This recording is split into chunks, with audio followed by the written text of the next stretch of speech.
Guys, in this video, I'm going to go over something that can make or break a new final expense life insurance agent.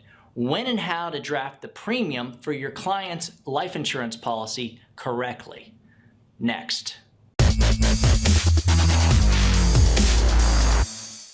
Make sure you stick around to the end of this video because I'm going to show you how to get a Social Security benefit billing calendar that actually shows your clients when they're going to get their Social Security monies every single month. A common mistake for a new agent to make is to ask your client when the best day to draft the monthly premium is going to be. Now, when it comes to regular life insurance, yeah, that makes sense. But remember, you're dealing with a different type of client. With your typical life insurance policy, these folks usually work, they're responsible, they have mortgages. With our typical final expense client, unfortunately, they're older, have a lot of health issues, and sadly, a lot of these folks can barely manage their checking account, if they even have one.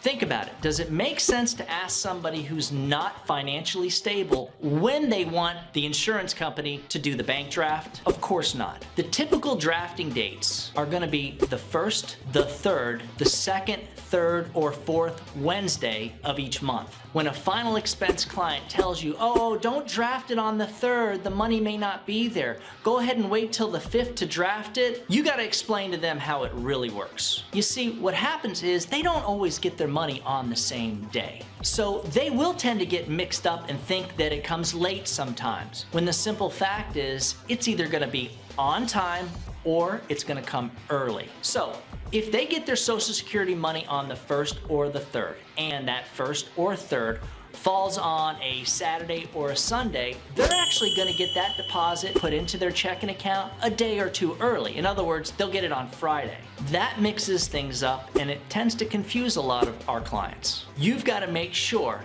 that they understand that the insurance company is guaranteed never to draft that money before it hits their checking account. You also want to make sure that they make the life insurance money a priority, because if they tell you, well, go ahead and draft it around the 5th or 6th, what I'm hearing is that they're not making the life insurance money a priority and they want to make sure that they can get that money out of that checking account before you get to it. So what I tell the client is this: Mrs. Jones, the life insurance company knows exactly how Social Security works. As a matter of fact, they actually communicate with your bank and Social Security. They guarantee that your money will never be drafted until it hits your checking account. So you never have to worry about getting an overdraft fee because the insurance company drafted the money early. That is never gonna happen, ma'am. Also, your Social Security money is gonna come in on the 3rd. Or if the 3rd falls on a Saturday, you're gonna get that money on a Friday. But the insurance company is not gonna draft that money until Monday. So here, I'm gonna show you this calendar and I'm gonna circle the days when the company's gonna draft the payment. That way you can make sure it's there. Guys, if you let your client tell you when to set the bank draft, you're gonna be sorry. You might as well walk away from the business right now. You have to be strong and firm right from the start. The last thing you wanna do is make a couple of sales right off the bat only to find out that the money wasn't there when the company went to draft. You're gonna get paid, the money's not gonna be there, now you're gonna owe it back to the insurance company. That's a great way to put yourself out of business real quick. For a copy of that Social Security calendar that I spoke of, go ahead and email me at doug@ufesonline.com. If you got something out of this video, go ahead and throw me a thumbs up. Better yet, subscribe if you haven't done that already. We're putting out new material every single week.